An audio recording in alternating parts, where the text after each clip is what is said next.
Bueno, bienvenidos a la primera clase magistral relacionada con introducción a la geología, procesos endógenos y tectónica de placas. Vamos a el contenido general de la clase magistral de esta semana. Vamos a hacer una introducción donde vamos a hablar de las ciencias geológicas, las diferentes disciplinas que existen, técnicas de observación en geología, técnicas de laboratorio. Vamos a trabajar la geología ya aplicada a la ingeniería civil, vamos a resumir algo, partes esenciales. Vamos a hablar de aplicaciones, fenómenos naturales, riesgos geológicos, los campos de aplicación de la geología y datos geológicos. Y vamos a empezar ya unos conceptos básicos relacionados con el tiempo geológico, la geodinámica, las capas de la Tierra, la deriva continental, la tectónica de placas y obviamente las placas y sus bordes. Entonces vamos a comenzar explicándose qué es geología. Primero tengo que englobarla que la geología es una ciencia al mismo tiempo, al mismo nivel que la biología, que la matemática, que la física, que la química. No pertenece a la línea de la ingeniería. Ojo con esto, chicos. Geología es una ciencia natural dedicada al estudio de la Tierra. Estamos hablando de la composición, de la estructura, de las propiedades, cuyo objetivo es conocer la evolución de nuestro planeta desde su origen hasta la actualidad. Se basa en estudios y características físicas y químicas de las rocas. Entonces aquí ya empezamos a definir que geología es una ciencia, como tal no es una ingeniería, y nos dedicamos, o nosotros los geólogos, nos dedicamos al estudio de la Tierra. Que nos basamos en un triángulo con otras ciencias, obviamente. La física, la química. De la física y la geología estamos hablando de la geofísica. De la geología y la química estaríamos hablando de la geoquímica. De la física y la química estaríamos hablando de la fisicoquímica. Y obviamente en el centro estaría, este es un tetraedro, donde podemos jugar que aquí está la biología. Y la biología con la geología sería la paleontología. La biología y la química, bioquímica, biología y la física, biofísica. Entonces, la geología como tal, al ser una ciencia, tiene diferentes disciplinas. Desde la cristalografía, que sería el estudio de los cristales. Esto lo vamos a ver más adelante en la próxima clase magistral, cuando hablemos de cristales y de minerales. De la estratigrafía, que es el estudio de las rocas sedimentarias, rocas estratificadas. Esto también vamos a tener como tal de las rocas sedimentarias nuestra clase magistral. Espeleología es el estudio de la morfología de las cavernas. Geomorfología es el estudio del relieve. Vamos a tener también nuestra respectiva clase magistral. Hidrogeología, que es el estudio del agua subterránea, también vamos a trabajarla por allí. Geoquímica, estudio de la composición y comportamiento químico de la Tierra, pero un poquito más hacia las rocas. Mineralogía, estudiar las propiedades físico-químicas de los minerales, también vamos a tener nuestra clase magistral. Paleontología es el estudio de aquellos seres que estuvieron vivos en una época histórica. Vulcanología, vamos a tocarlo un poquito en nuestra tercera clase magistral. Sismología, la parte de sismos o terremotos, que son dos palabras sinónimas.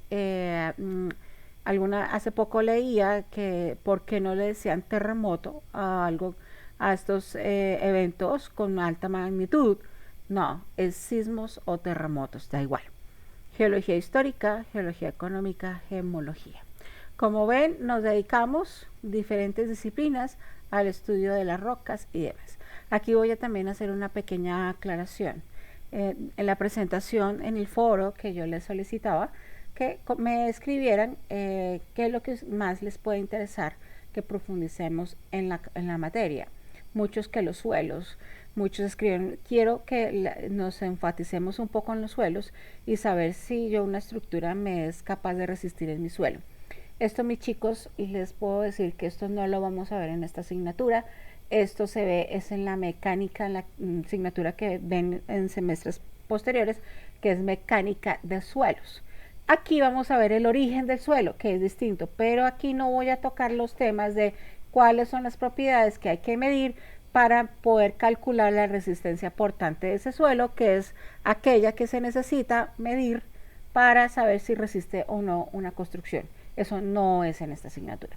Entonces, pues ya les estaré diciendo poco a poco los temas a tratar. Vamos a tener unas técnicas de observación en geología. Obviamente estamos hablando que es la Tierra y vamos a ver ahorita más adelante las propiedades y todo lo que tiene por dentro nuestro planeta. Y necesitamos unas técnicas para analizar. Obviamente hay unas directas y unas indirectas. Las directas en el exterior de la Tierra, como hacer un sencillo trabajo de campo, donde yo voy a obtener muestras, y aquellas muestras después las voy a llevar al laboratorio, donde podré hacer ese estudio y ese análisis de esas muestras que obtuve en campo. Vamos a hacer unas pruebas directas en el interior de la Tierra a través de la observación de materiales volcánicos, a través de sondeos geológicos o, por ejemplo, perforaciones para traer material de rocas profundas en minas. Vamos a trabajar, o se trabajan mejor, unas técnicas indirectas que serán en el interior de la Tierra. Vamos a hablar de un estudio sísmico, un estudio magnético, un estudio térmico, un estudio eléctrico. Obviamente todas estas ciencias se conocen como técnicas geofísicas. Aquí tengo un ejemplo de esas técnicas de observación, sondeo mecánico para una investigación para evaluar la canterabilidad de una granodiorita como roca ornamental. Entonces ustedes ven todo el sistema de perforación para sacar unos ripios o unos núcleos, que es nuestro testigo de la roca que está en profundo. Como tal, entonces fuimos a campo, trajimos nuestras muestras y vamos a irnos al laboratorio. Hay unos métodos sencillos: hablar de la dureza, que es la dificultad para rayar, que sería la escala de Mohs. Esto lo vamos a ver cuando trabajemos minerales. Densidad, conductividad térmica o eléctrica, permeabilidad, ensayos de granulometría como es este de aquí, exfoliación, que ya vamos a ver este término mucho mejor cuando veamos nuestra clase de minerales. Hay otros métodos un poco más complejos de los físicos, que sería microscopía óptica de polarización, microscopía electrónica, difracción de rayos X. Ya en su momento les explicaré un poquito más sobre todo la aplicación de estas técnicas en el campo de la ciencia de los materiales de construcción. Y vamos a hablar de unos métodos químicos, análisis químicos por volumetría y gravimetría, y análisis espectroscópicos, por ejemplo la espectrometría de fluorescencia de rayos X o la espectrofotometría de absorción atómica. Entonces aquí ya nos vamos a entrar en aquellas aplicaciones de la geología a la ingeniería civil.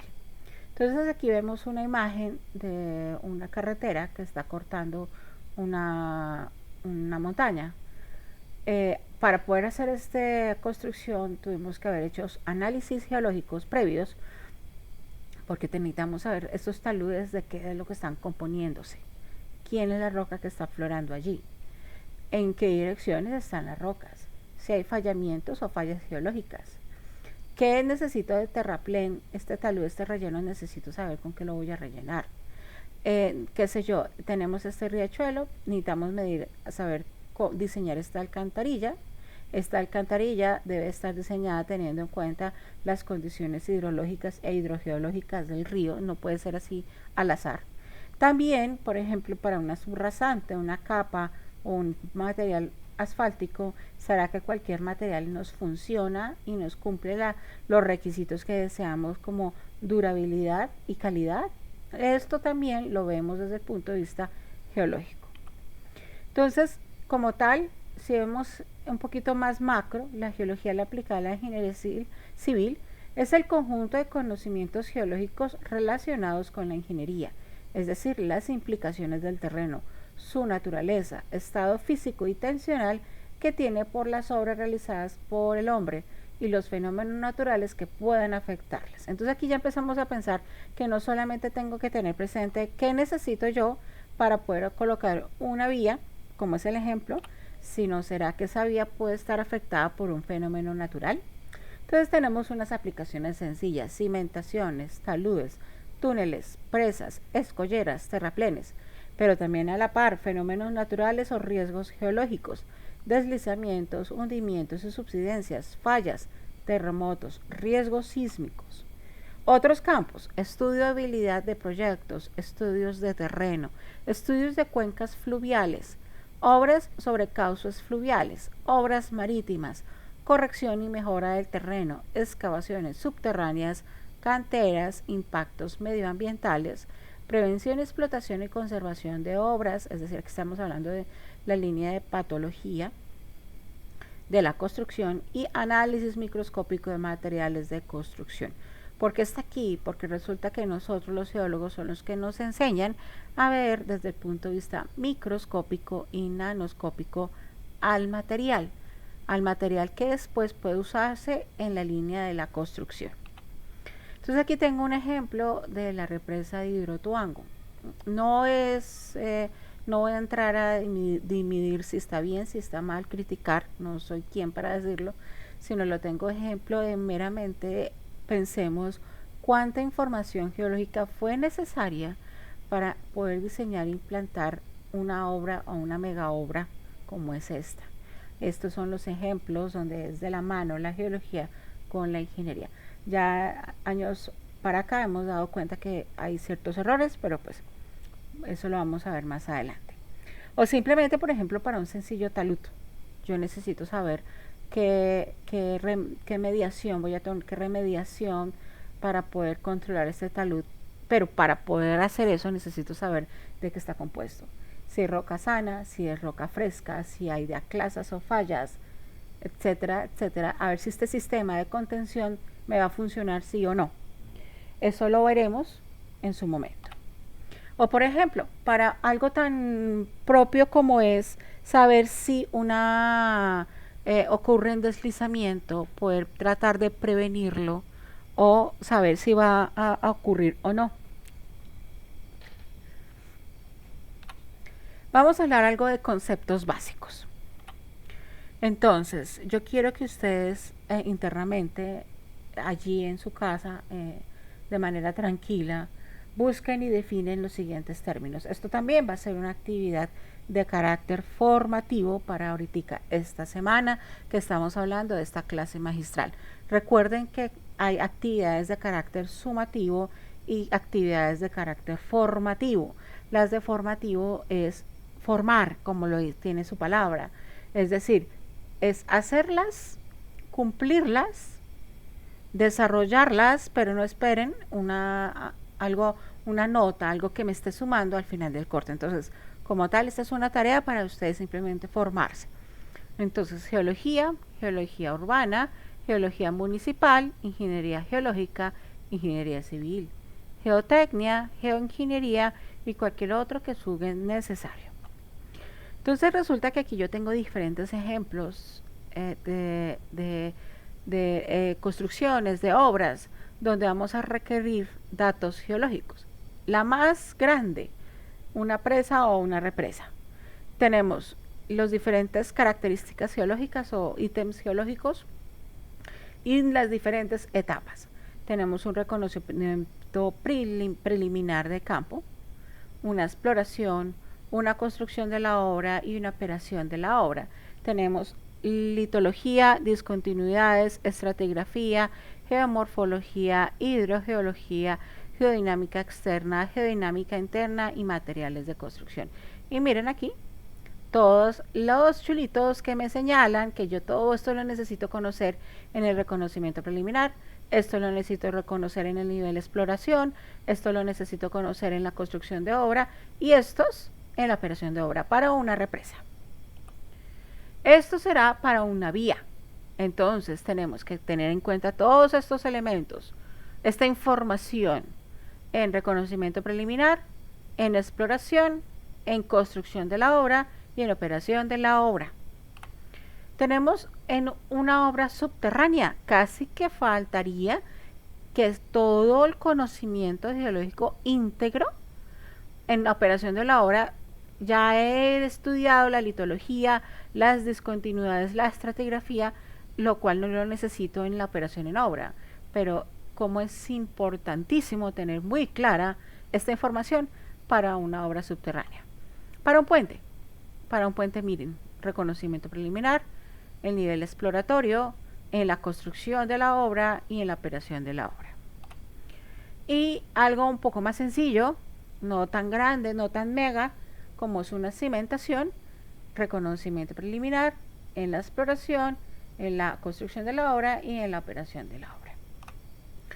Aquí vamos a empezar con algo que vamos a hablar, es del tiempo geológico. Aquí vamos a hacer un acercamiento al concepto de tiempo geológico y a la dimensión de tiempo geológico. Y aquí dejo que tomen su tiempo para que contesten las siguientes preguntas. ¿Hace cuánto fue la formación del universo? ¿Hace cuánto fue la formación de la Tierra? ¿Hace cuánto fue la aparición de los dinosaurios? ¿Hace cuánto fue la extinción masiva de los dinosaurios? ¿Hace cuánto fue la aparición de los homínidos? ¿Será que esos serán 100 años? ¿Estamos hablando en años? ¿En miles de años? ¿En cientos de años? ¿En millones de años? ¿En billones de años?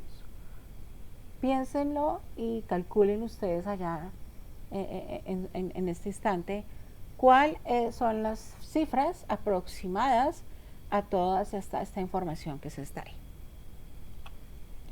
Y piénsenlo porque aquí yo tengo una escala de tiempo y es la escala humana, donde aquí tenemos la imagen de un bebé, pasamos a una niña de unos 4 o 5 años, pasamos a una imagen de una adolescente, pasamos a una imagen de una mujer ya en edad adulta y pasamos a una mujer en un estado ya avanzado, en años avanzados, ya abuelita si la queremos con cariño. ¿Cuántos años podemos tener allí? Estamos hablando perfectamente, pongámosle unos 80, 75 años. ¿Cuántos cambios físicos han ocurrido en estos 75, 80 años de vida en el ser humano?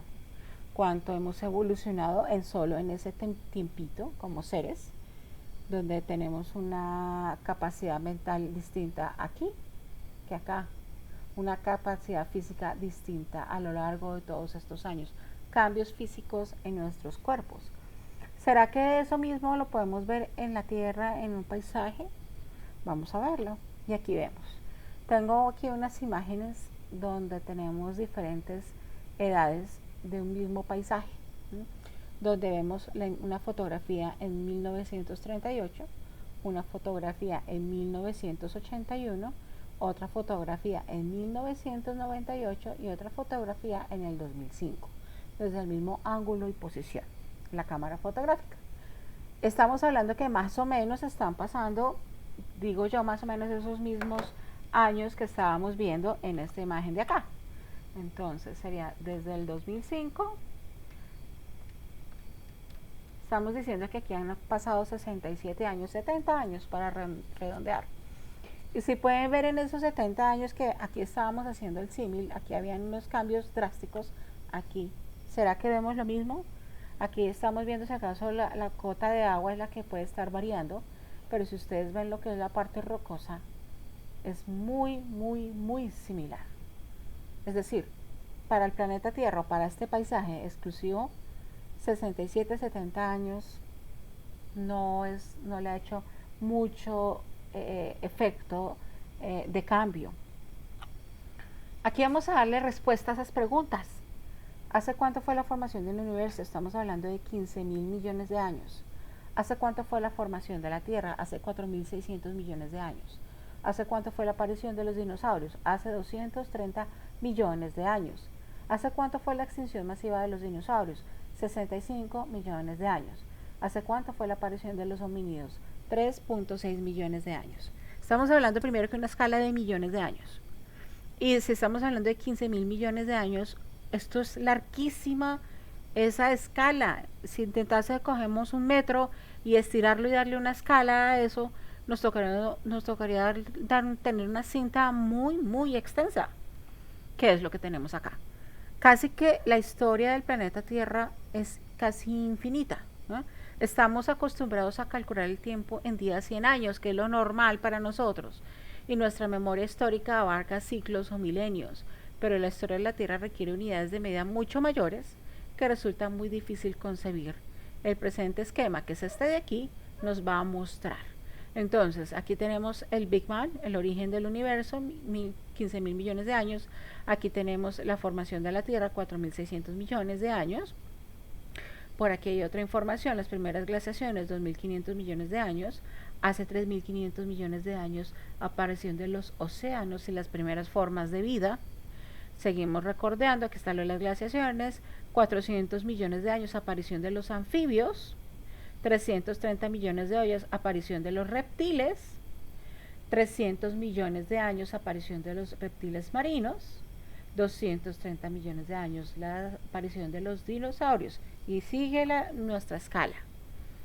Aquí tenemos 150 millones, aparición de las aves, 65 millones, la extinción, 63 millones, aparición, desarrollo de los mamíferos, 60 millones, aparición de los primates y solo 3.6 aparición de los primeros homínidos. Entonces, ¿qué nos está demostrando? Una, que el tiempo geológico, la historia de la Tierra es muy larga. Dos, que la Tierra ha pasado por muchos procesos. Y que nosotros, que estamos aquí sobre la Tierra, andando sobre ella, somos muy jóvenes. Esto lo podemos ver en esta escala un poco más didáctica. Aquí tenemos los millones de años. Vamos a tener acá algunos acontecimientos importantes. Si lo comparáramos como si estuviéramos haciendo una carrera de 10 kilómetros o lo que fuese en un año calendario. Entonces, el origen de la Tierra sería el 1 de enero. La vida más temprana, que sería los 3.800 millones de años, sería el 25 de febrero, es decir, tuvieron que pasar estos días, casi un mes, casi 2 meses, para que aparecieran los primeros procariontes o hidrosfera presente. 3.500 millones de años, primeras bacterias, arqueas, células sin núcleo, eso sería hasta el 10 de marzo. Primeros eucariotas, células con núcleo, oxígeno presente en la atmósfera, eso sería los 2.000 millones de años. Eso sería el 13 de junio, mira, ya que estamos llegando a mitad del año y hasta ahorita están saliendo los primeros eucariotas. 1.200 millones de años, primeros organismos multicelulares, sería hasta el 5 de agosto. 545 millones de años, primeros animales con partes duras, es decir, con exoesqueleto y demás. 15 de noviembre, ya ha pasado casi más del año y hasta ahorita empiezan a aparecer los primeros animales con partes duras. Los primeros peces estarían apareciendo el 19 de noviembre. Ocurre la primera gran extensión de la vida en la Tierra, 450 millones de años. Eso sería un 24 de noviembre. Primeras plantas y animales en la Tierra, 420 millones de años. Sería un 25 de noviembre. Los primeros anfibios estarían apareciendo hasta el 30 de noviembre. Segunda gran extinción de la vida en la Tierra, 365 millones de años. Estaríamos diciendo el 1 de diciembre y nos queda solo un mes. Primeros reptiles, el 6 de diciembre. La tercera gran extinción de la vida en la Tierra, incluida la mayoría de los organismos marinos, 250 millones de años, el 9 de diciembre. Los primeros dinosaurios, 225 millones de años, estaríamos diciendo el 11 de diciembre. La cuarta gran extinción de la vida en la Tierra, 13 de diciembre. Los primeros mamíferos, esto es importantísimo para la parte evolutiva, inclusive de nosotros, 190 millones de años, 15 de diciembre. Los primeros pájaros, hace 150 millones de años, el 18 de diciembre. Primeras plantas florecientes que tenían flor, 20 de diciembre. Quinta gran extinción masiva de la Tierra, incluidos los dinosaurios, hace 65 millones de años, 24 de diciembre. Primeros humanos, el género Homo, 1.8 millones de años, a las 8:30 de la noche del 31 de diciembre. Y se está calculando que se acerca pronto la sexta gran extinción de la vida en la Tierra, sería a las 11:59 del 31 de diciembre. Esto es una escala que ya nos demuestra un poquito, nos está señalando que la historia, vuelve y lo repito, es bastante larga. El planeta Tierra, como lo vamos a ver, es un ser dinámico, cambiante constantemente, y que nosotros no somos nada para esa historia geológica, absolutamente nada, y sí todos los daños que estamos causándole. Y aquí tenemos a nuestro planeta, en todo lo que le ha pasado y lo que vamos a ver que le pasó. Y ahí estamos nosotros, nuestro territorio colombiano, emplazado ahí con una historia geológica también. Y nos vamos aquí un poquitico más a ver, esto es la Sierra Nevada de Santa Marta, donde yo desde que empecé a estudiar geología me llamaba la atención ver su forma y entender por qué tenía esa forma triangular. ¿Mm? La historia de la Sierra Nevada de Santa Marta, para unos teóricos, es que vino y se acrecionó, es decir, estaba fuera del continente y chocó y se pegó y se unió al continente. De hecho, es el cerro, pues, si se le quiere llamar, o la montaña más alta del mundo, más cercana al mar. Y empieza uno a ver, pero ¿por qué está delimitada, que lo hace de forma triangular? Pero resulta que está delimitada a raíz de unos lineamientos y unos fallamientos. Está la falla de Oca, una falla geológica, está el lineamiento de Sevilla, está la falla de Santa Marta o Bucaramanga, está el lineamiento del Cesar, que me hace que me delimite y me forme esa forma triangular muy especial de la Sierra Nevada de Santa Marta. Obviamente aquí hay unas rocas especiales, rocas metamórficas, rocas ígneas, rocas sedimentarias, que estarían allí emplazando. Entonces, nuestra labor como geólogos es entender y explicar la conformación de esos materiales y la conformación de esos terrenos. Entonces, yo les digo que el planeta Tierra es un ser cambiante. Es cambiante porque está teniendo una geodinámica, geotierra dinámica. Y resulta que es dos dinámicas, una externa y una interna. La externa estudia la acción de los agentes exógenos, el viento, el agua, la gravedad, los glaciares, sobre la capa superficial de la Tierra, todo lo que está encima. Da como resultado la modelación del paisaje y del relieve. Y tenemos una geodinámica interna que estudia la acción de los agentes endógenos, tectónica de placas, volcanes, terremotos en las zonas más profundas de la Tierra. Vamos a lo largo del semestre a tocar en diferentes momentos geodinámica interna y geodinámica externa. Entonces, hoy vamos a comenzar todo lo que tiene que ver con la geodinámica interna. Entonces, como les digo y les repito, la Tierra es un planeta muy dinámico. Está cambiando. Hay poderosas fuerzas internas que rompen y reconstruyen los continentes y son la causa de la formación de los océanos y de las grandes cadenas montañosas. Volcanes y terremotos son esas consecuencias que podemos ver cada vez que hay un movimiento, hay una reconstrucción, hay una construcción, o hay un sismo o hay una erupción volcánica. Entonces, aquí tenemos, por ejemplo, un ejemplo en la parte inferior, el terremoto de Valdivia en 1960, esto es en Chile, y es conocido como el Gran Terremoto. ¿Por qué? Porque ese sismo o terremoto tuvo una magnitud de 9.6 grados en la escala de Richter. Esta magnitud ha sido la más alta a nivel mundial. No ha habido otro sismo con esta misma magnitud.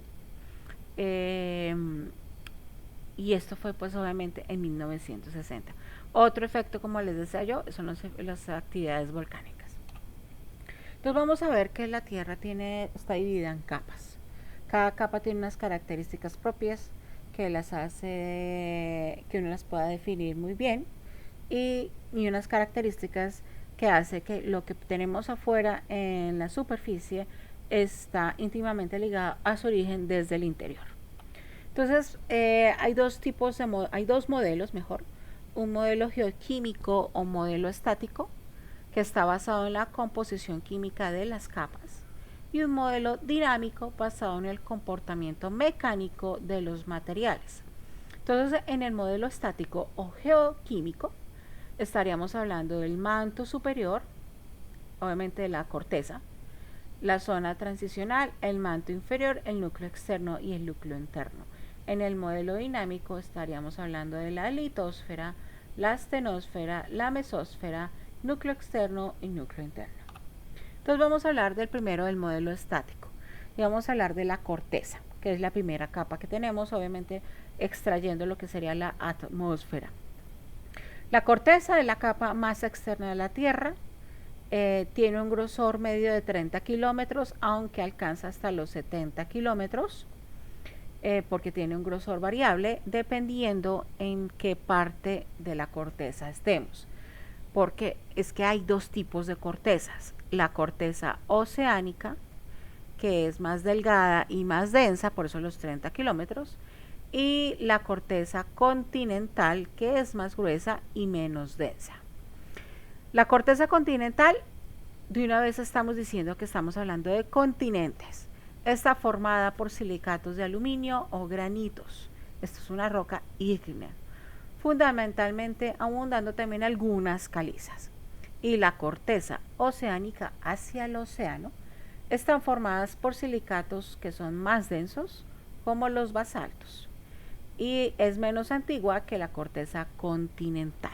Entonces, corteza oceánica y corteza continental. Estaríamos en esta capa de acá.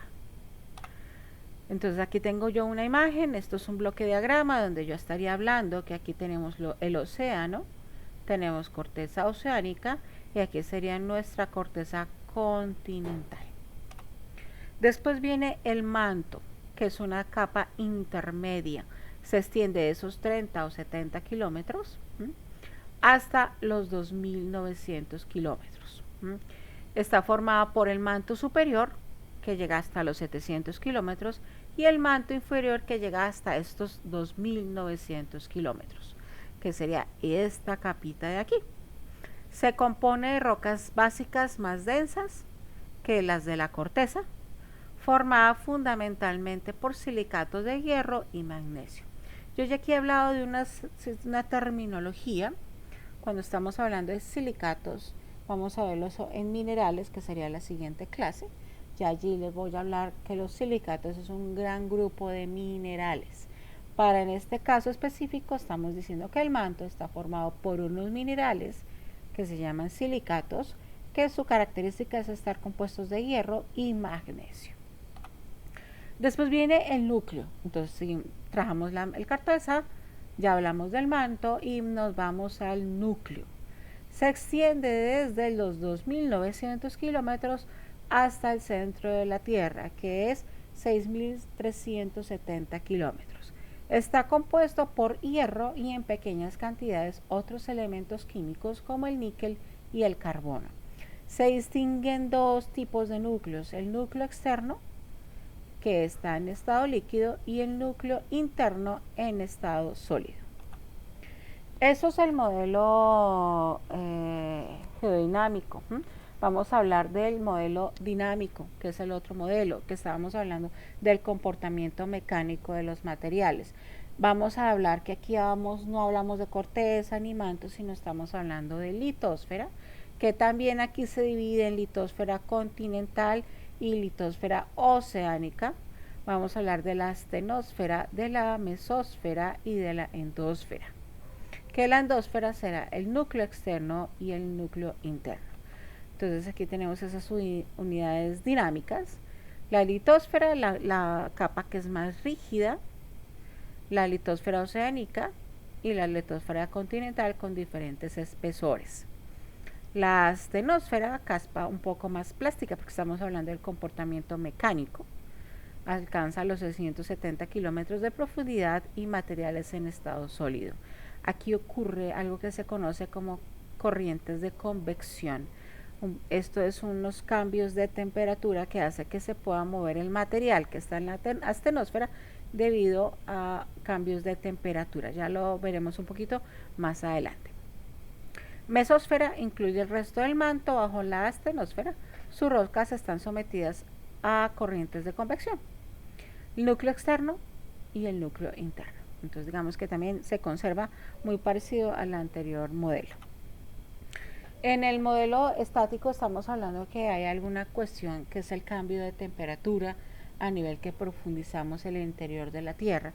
Aquí tenemos a 0 profundidad y estamos a 600 hacia el centro de la Tierra mejor, y aquí tenemos que en el centro de la Tierra tenemos las mayores temperaturas, es decir, que en la medida que vamos profundizando vamos aumentando la temperatura. Vamos a hablar algo que se conoce como la deriva continental. Ya empezamos a hablar que está dividida en capas, que tenemos cortezas o litósferas, dependiendo del modelo que estemos hablando.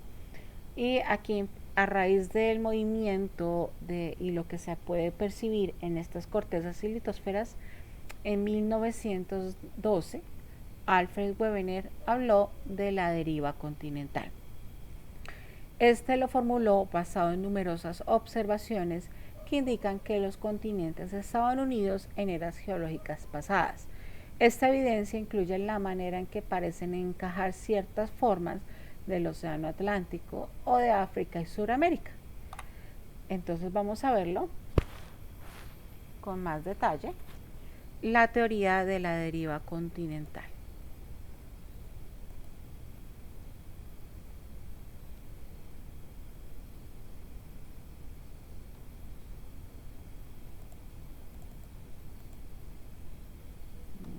Arrancó. Ok. Ya por aquí abrió múltiples veces. Ahora vamos solo una. Entonces vamos a hacerlo de manera continua. Estamos aquí mostrando que estarían los 600 millones de años, hace 600 millones de años. Y vamos a ver cómo serán esos cambios y ese movimiento de las cortezas oceánicas y continentales a lo largo de los años. Cómo van moviéndose, cómo van cambiando de posición, cómo se van transformando, cómo van chocando y cómo se van formando la configuración que tenemos en la actualidad en nuestro planeta Tierra. Allí vemos cómo ya se separó los mares en ciertas épocas y eso será el día presente. Vamos a hacerlo con pausas, es decir, y nos va a mostrar con cómo sería nuestro nuestro original, nuestro inicio de Norteamérica, el inicio de Siberia y el inicio del noroccidente de Europa, donde nació, de donde arrancó, y estamos hablando de los 600 millones de años y aquí ya estamos en los 540 millones de años.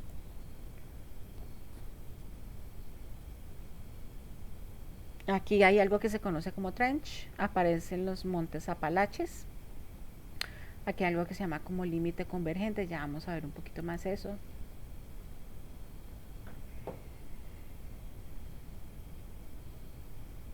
Se forma el megacontinente que se conoce como Pangea. Aparece, mire lo que sería aquí Norteamérica, África, aquí serán los primeros indicios de Suramérica, el occidente de Europa, el norte de Asia, donde sale Australia.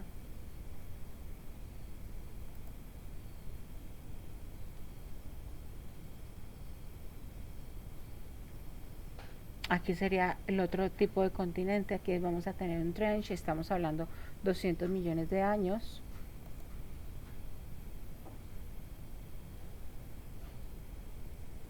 Aquí ya se ve un poquito esa configuración, estábamos hablando hace 105 millones de años. Si ustedes ven, aquí tenemos un mar que se conoce más o menos como el mar Cretácico. Ya hay una separación más evidente de África.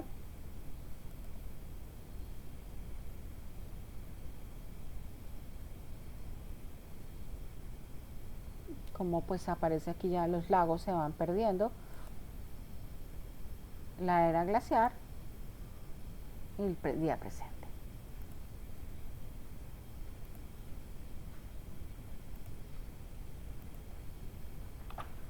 Entonces, básicamente, Alfred Wegener, a raíz de este encaje de los continentes, dice que en algún momento estas partes de la Tierra estuvieron unidos. Eso será el argumento geográfico.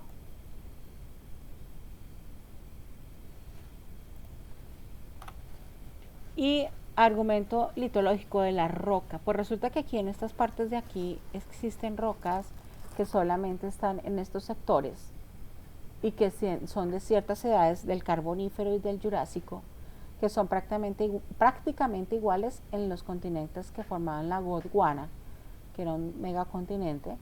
Esto sugiere que hay una similitud, que esto estuvo unido y están obviamente geográficamente ubicados de tal manera que uno lo permite pensar.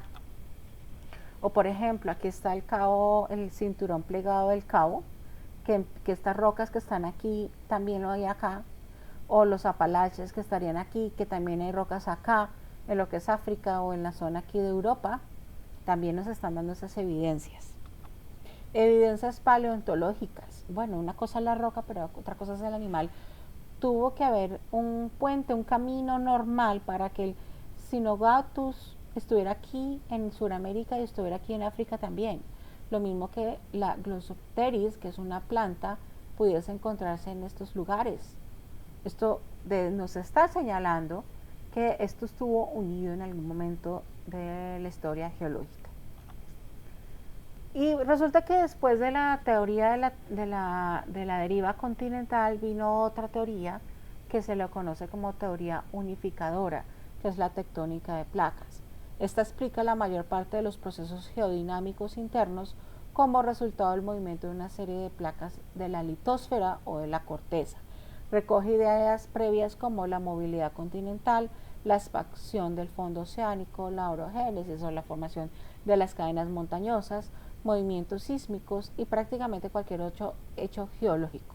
Entonces aquí hablamos es de tectónica de placas, donde básicamente que la corteza o la litosfera está partida formando diferentes fragmentos, fragmentos que están unidos los unos con los otros de ciertas formas especiales. Y esa tectónica de placas, ese movimiento de placas, porque cada una de esas placas se está moviendo, se debe a lo que ya les comenté anteriormente, las celdas de convección, en las que el material caliente procedente del interior de la Tierra, porque como recordemos, como les acabo de explicar, en el interior está más caliente, el cual hace que se eleve hacia la superficie, llegue y se enfríe, y luego al perder calor vuelve a descender, adquiere temperatura. Al tener alta temperatura hace que suba, se enfría y desciende. Esas son las células de convección. Calor, frío, calor, frío, calor, frío. Al hacer esto hay ascensión de material. Al hacer esto las capas que esta se va para este ladito y esta se va para este otro. Entonces resulta que tenemos diferentes placas y entre ellas sus límites las hacen especiales. Cada placa tiene un límite distinto. Hay tres tipos de límites o bordes. Hay bordes constructivos, destructivos o transformantes. Ya vamos a ver cada uno de ellos. Estos serán bordes constructivos, estos serán bordes destructivos y estos serán bordes transformantes.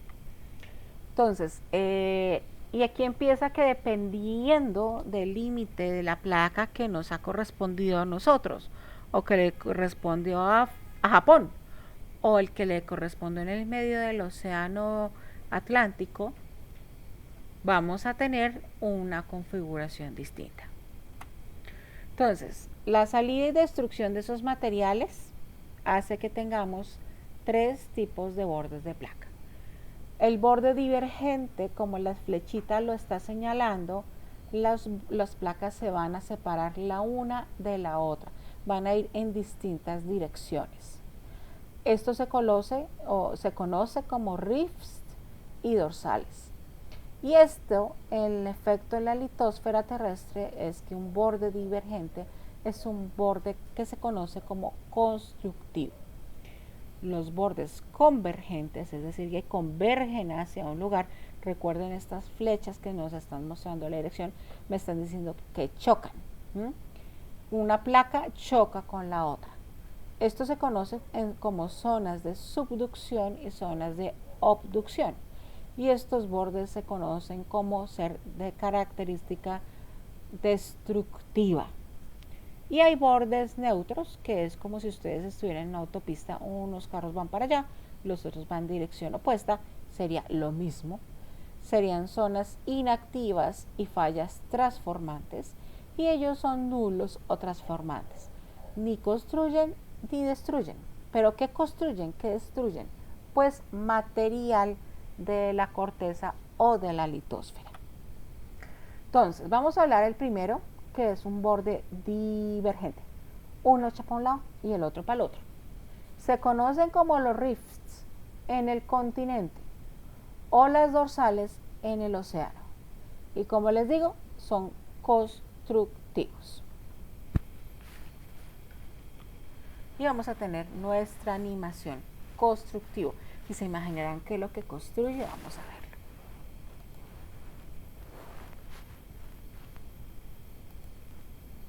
Vamos a ver, está jalonando. Es como si yo escogiera un caucho y estoy jalonando cada una de las esquinas. Y la tierra no es un caucho. Vamos a ver qué le pasa. Jala, asciende material y va a generar una dorsal oceánica en el medio del océano, y resulta que esta es la formación de los océanos. Es esta. Yo estiré, rompí el material, asciende nuevo material, por ese fenómeno de las células de convección, sube material, y pues resulta que pudo haber una cuenca donde pudo depositarse agua, y esas grandes cuencas, ¿quiénes son? Los océanos. Entonces aquí tenemos esto mismo. En la etapa A, el magma en ascensión por debajo del continente empujó a la corteza hacia arriba, produciendo numerosas grietas y fracturas. La Tierra no es un caucho. En B, a medida que la corteza se estrecha y se vuelve más fina, se desarrolla una serie de valles de rift, y la lava fluye por el suelo del valle. ¿Esa es la lava de quién? Del manto, la material allá, roca fundida, porque está hecho de roca fundida, asciende y empieza por las fisuritas. En C, la continua expansión separa aún más estos continentes y se desarrolla una estrecha vía marítima. Y en D, a medida que esto continúa, que esta separación continúa, se va generando ese sistema dorsal y se desarrolla y se crece una cuenca oceánica. Esa es la formación de los océanos. ¿Y cómo lo vemos? Por estas costuritas. Ustedes cojan un mapa terráqueo o el atlas que uno tenía en el bachillerato, y esto qué será lo que está ahí, como unas costuras, como si lo hubieran tejido. Estas son las dorsales oceánicas, que sería este ejemplo de acá.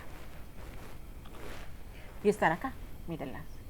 La dorsal del Atlántico, la dorsal del Pacífico, la dorsal del suroeste de la India, la suroeste de la India, la central de la India, etcétera, etcétera.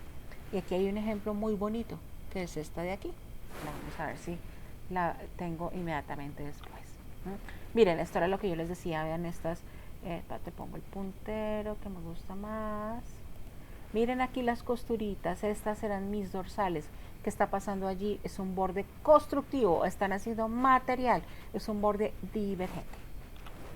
Les mostraba yo que aquí pasa algo. Miren, aquí está en el océano y de la nada sale Islandia. Pues resulta que en medio de Islandia está pasando una dorsal. Y aquí tenemos Islandia, zona de expansión del fondo oceánico.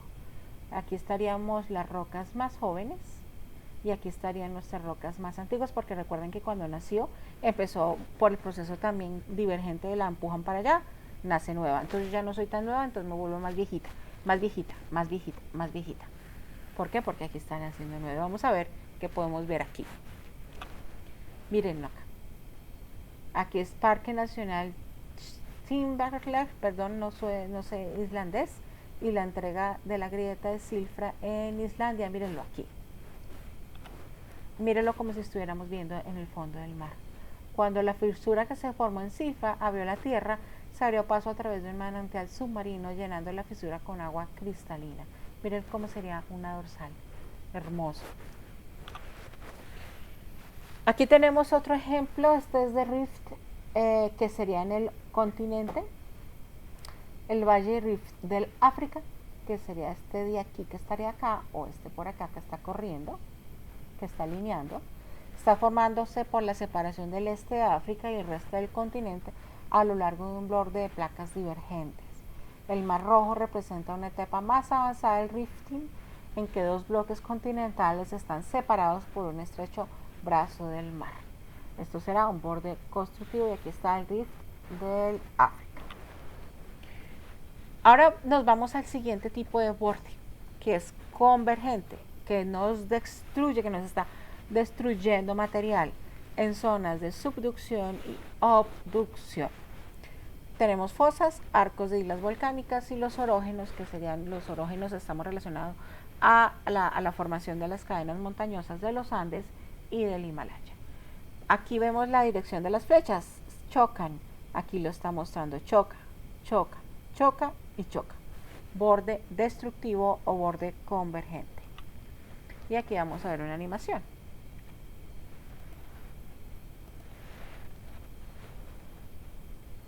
Si miran, la litosfera o la corteza oceánica, yo les comentaba que la corteza oceánica está hecha de basaltos.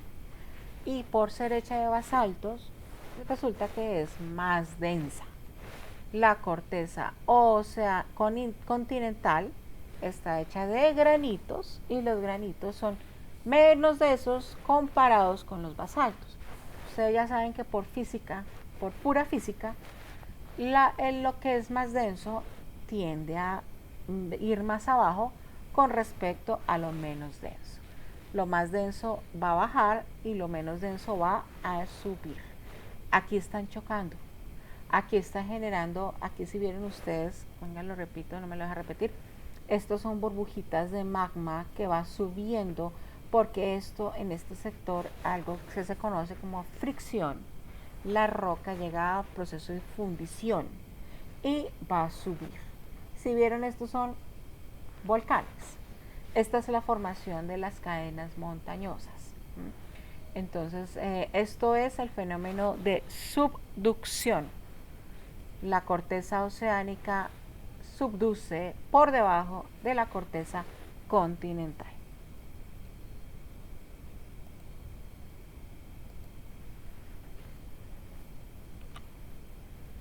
Entonces, vamos a hablar el caso de las fosas y arcos de islas volcánicas. Una fosa marina se forma cuando una placa oceánica subduce debajo de otra. Dos capas oceánicas. En la placa no subducida se forma un arco de islas volcánicas debido al magma en ascensión generando a partir de una placa de subducción. Y vamos a ver el caso de Japón.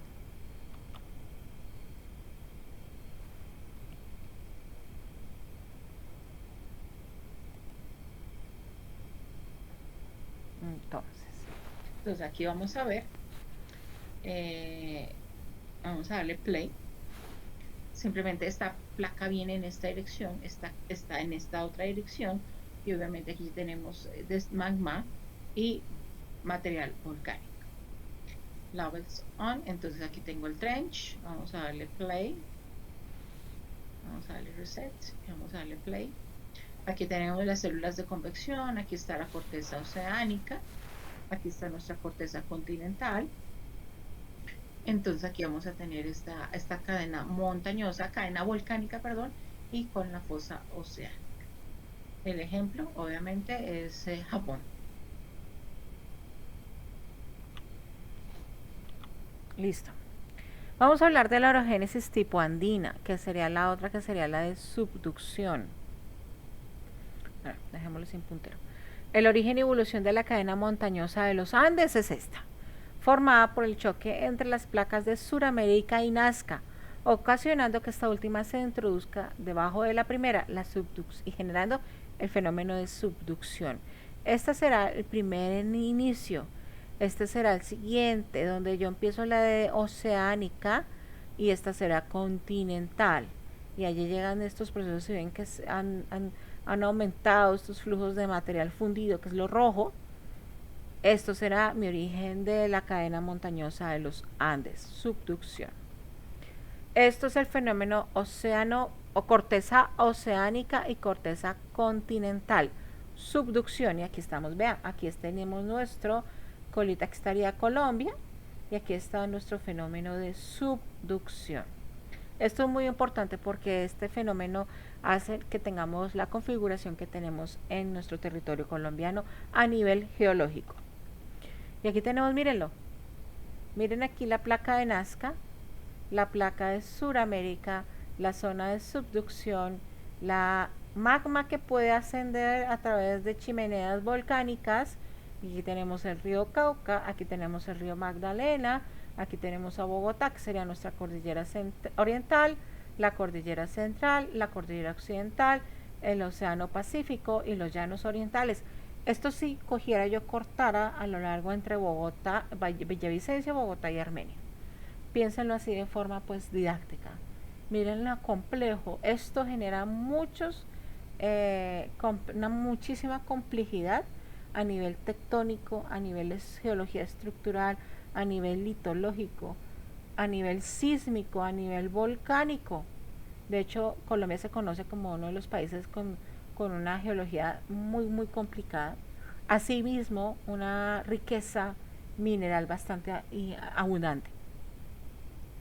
Y ahí está destruyéndose. Esto que está aquí sería la destrucción del material.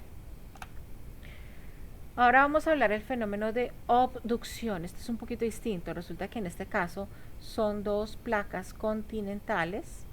En esta parte de acá, la placa de Nazca es corteza oceánica y la placa suramericana es corteza continental.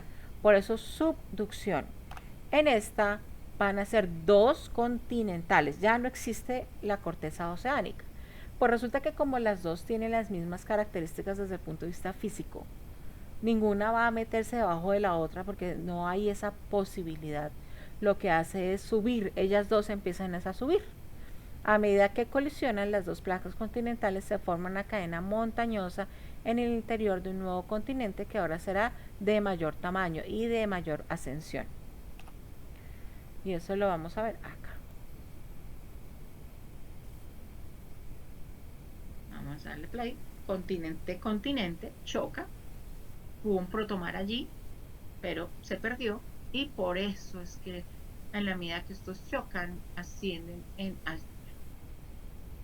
Vamos a darle el label on. Nuestra cadena montañosa, material deformado. Ya vamos a ver en rocas metamórficas que aquí hay procesos de metamorfismo.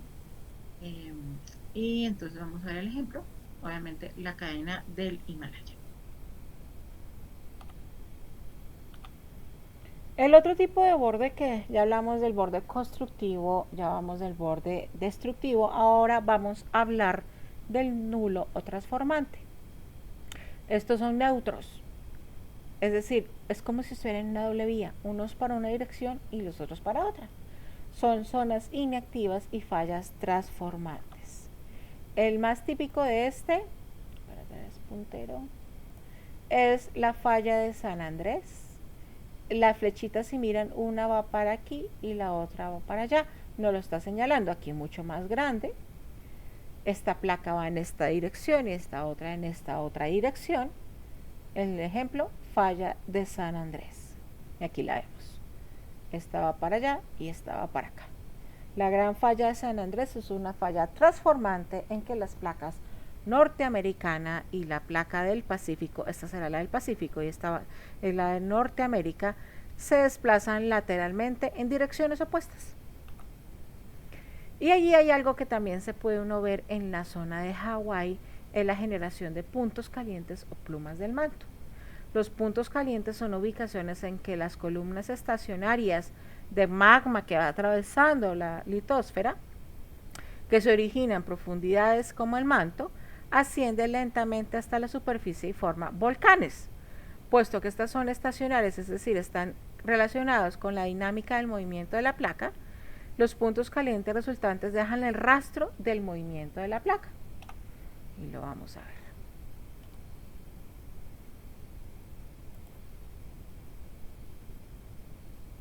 Entonces tengo esta pluma de magma que asciende y como la placa se mueve, pues simplemente va señalando volcanes chiquitos que se van quedando y van señalando que la placa va en esta otra dirección. Ahí está toda la configuración de las islas hawaianas. La cadena de Hawái el punto caliente y la dirección de la placa.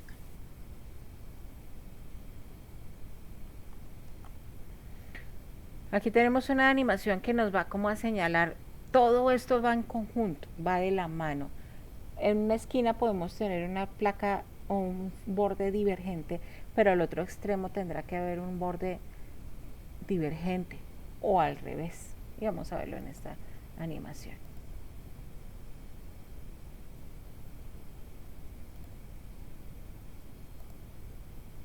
Entonces, aquí tenemos un borde divergente y aquí tenemos un borde convergente. Diverge, asciende material las células de convección, el protomar y el mar, la formación del mar, y una se va en esta dirección y la otra en esta dirección. Eso es en este sector. Y ahora aquí, esta que es una placa oceánica, choca con la continental, magma material fundido que sube y genera nuestra cadena volcánica o genera volcanes.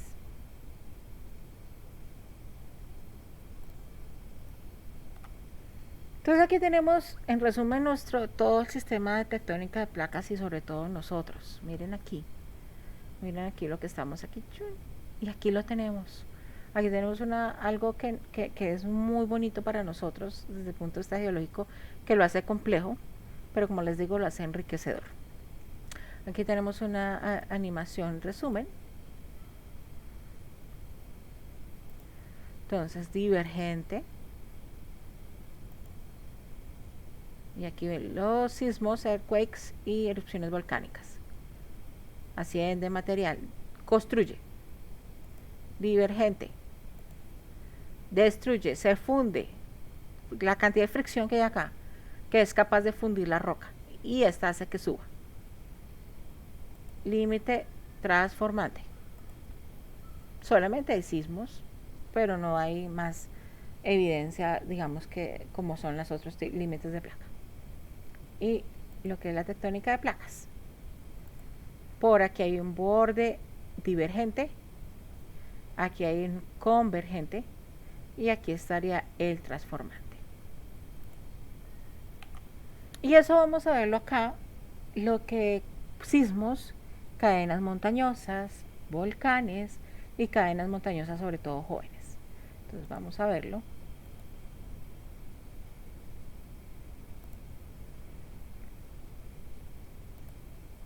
Dejémoslo con laves. Sumémosle la cadena, la tectónica de placas, las placas tectónicas, los límites, la ubicación, la dirección de ellas. Vamos a sumarle los sismos. Mire cómo los sismos nos están señalando que esa teoría de tectónica de placas, algo tiene que ser de real, porque sí, porque es una evidencia palpable. La cadena volcánica no es al azar, está relacionada con esa tectónica de placas. Y la cadena montañosa joven, mírenlas ahí, las verdes. Y nosotros con nuestra cadenita montañosa de los Andes. Estamos diciendo que esto es joven, que está en movimiento, que es dinámico. Y gracias a eso tenemos, son los sismos y demás. Y allí estamos emplazados nosotros tratando de manejar nuestro territorio. El por qué, la necesidad de que tenemos que tener en cuenta, por ejemplo, la parte sismológica. Esta sería nuestra bibliografía. Ustedes ya saben que en la plataforma están varios capítulos de libros para que si quieren profundizar en la temática lo logren hacer. Y hasta aquí nuestra primera clase magistral de este semestre.